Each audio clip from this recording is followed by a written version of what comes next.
ರತ್ನಸ್ ಕಿಚನ್ಗೆ ಎಲ್ಲರಿಗೂ ಸ್ವಾಗತ. ಇವತ್ತಿನ ರೆಸಿಪಿ ಏನಂದ್ರೆ ಮಾವಿನ ಹಣ್ಣಿನ ಕೇಸರಿ ಬಾತ್. ಅದನ್ನು ಮಾಡುವ ವಿಧಾನ ಹಾಗೆ ಅದಕ್ಕೆ ಬೇಕಾಗಿರುವ ಇಂಗ್ರೀಡಿಯೆಂಟ್ಸ್ ಏನು ಅಂತ ನೋಡೋಣ ಬನ್ನಿ. 1 ಬೌಲ್ ರುಬ್ಬಿರೋ ಮಾವಿನ ಹಣ್ಣು, ಸಕ್ಕರೆ, ರವೆ, ಹಾಲು, ದ್ರಾಕ್ಷಿ, ಬಾದಾಮಿ, ಗೋಡಂಬಿ, ಕೊಬ್ಬರಿ, ಎಣ್ಣೆ, ತುಪ್ಪ, ಏಲಕ್ಕಿ. ನಂತರ ಒಂದು ಬಾಂಡಲ್ ತಗೊಂಡು ಅದಕ್ಕೆ ತುಪ್ಪ ಹಾಕೋಬೇಕು, ಸ್ವಲ್ಪ ರವೆ ಹಾಕೊಂಡು ನಿಧಾನಕ್ಕೆ ಲೋ ಫ್ಲೇಮಲ್ಲೇ ಹುರ್ಕೊಬೇಕು. ಸ್ವಲ್ಪ ಟೈಮ್ ಆದಮೇಲೆ ಒಂದು ಬೌಲಿಗೆ ಹಾಕ್ಕೊಂಡು ನಂತರ ಅದೇ ಬಾಣಲೆಗೆ ಸ್ವಲ್ಪ ತುಪ್ಪ ಹಾಕ್ಕೊಂಡು ಸ್ವಲ್ಪ ಎಣ್ಣೆ ಹಾಕ್ಕೊತಾ ಇದ್ದೀನಿ. ನಾವು ತುಪ್ಪ ಜಾಸ್ತಿ ತಿನ್ನಲ್ಲ ಅಂತ ಎಣ್ಣೆ ಹಾಕ್ಕೊಂಡಿದ್ದೀನಿ. ಅದಕ್ಕೆ ತಗೊಂಡಿರುವಂಥ ದ್ರಾಕ್ಷಿ, ಗೋಡಂಬಿ ಎಲ್ಲ ಹಾಕಿ ಫ್ರೈ ಮಾಡ್ಕೊತಾ ಇದ್ದೀನಿ. ಹಾಗೆ ಮೊದಲೇ ರುಬ್ಬಿಟ್ಕೊಂಡಿರುವಂಥ ಮಾವಿನ ಹಣ್ಣು ಹಾಕಿ ನಿಧಾನಕ್ಕೆ ಲೋ ಫ್ಲೇಮಲ್ಲೇ ಫ್ರೈ ಮಾಡ್ಕೊಬೇಕು.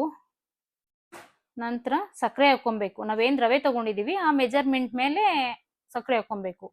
ಹಾಗೆ ನಿಧಾನಕ್ಕೆ ಲೋ ಫ್ಲೇಮಲ್ಲೇ ಮಾಡ್ಕೊಬೇಕು, ಹೈ ಫ್ಲೇಮ್ ಕೊಡೋಂಗಿಲ್ಲ, ಲೋ ಫ್ಲೇಮಲ್ಲೇ ಮಾಡ್ಕೊಬೇಕು, ಇಲ್ಲ ಅಂದರೆ ಎಲ್ಲ ತಳ ಹಿಡಿಯುತ್ತೆ.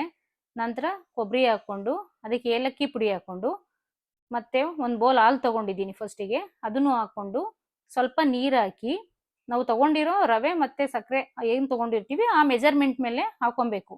ಹಾಗೆ ಎಲ್ಲನೂ ನೀಟಾಗಿ ನಿಧಾನಕ್ಕೆ ಮಿಕ್ಸ್ ಮಾಡ್ಕೊಬೇಕು. ಆಮೇಲೆ 5 ನಿಮಿಷ ಮಿಕ್ಸ್ ಮಾಡಿದ್ಮೇಲೆ ಮುಚ್ಚಳ ಮುಚ್ಚಬೇಕು. 1-2-3 ನಿಮಿಷ ಮುಚ್ಚಿದ್ರೆ ಸಾಕು, ಕುದಿ ಬರಿಯುತ್ತೆ. ಕುದಿ ಬಂದಮೇಲೆ ಮುಚ್ಚಳ ತೆಗೆದು ನೋಡಿ ಈ ಥರ ಕುದೀತಿರ್ಬೇಕು. ಅದನ್ನು ಮತ್ತೆ ಮಿಕ್ಸ್ ಮಾಡಿ ನೀಟಾಗಿ ಮೊದಲೇ ಹುರಿದಿಟ್ಕೊಂಡಿರುವಂಥ ರವೆನ ಹಾಕೊಂಡು ನೀಟಾಗಿ ಮಿಕ್ಸ್ ಮಾಡ್ಕೊಬೇಕು. ಗಂಟು ಬಂದ್ಬಿಡುತ್ತೆ ಹಾಗೆ ಬಿಟ್ಟರೆ, ಕೈ ನಿಧಾನಕ್ಕೆ ಆಡಿಸ್ತಾ ಇರಬೇಕು. ಆಡಿಸಿ ಗಂಟು ಇಲ್ದ ಥರ ಮಾಡಿ ನೋಡಿ ಎಷ್ಟು ಚೆನ್ನಾಗಿ ಬಂದಿದೆ. ನೀವು ನಿಮ್ಮ ಮನೇಲಿ ಒಂದ್ಸಲ ಮಾಡಿಕೊಂಡು ಟ್ರೈ ಮಾಡಿ, ತಿಂದು ಹೇಗಿದೆ ಅಂತ ಹೇಳಿ. ಸಿಗೋಣ ನೆಕ್ಸ್ಟ್ ವಿಡಿಯೋದಲ್ಲಿ.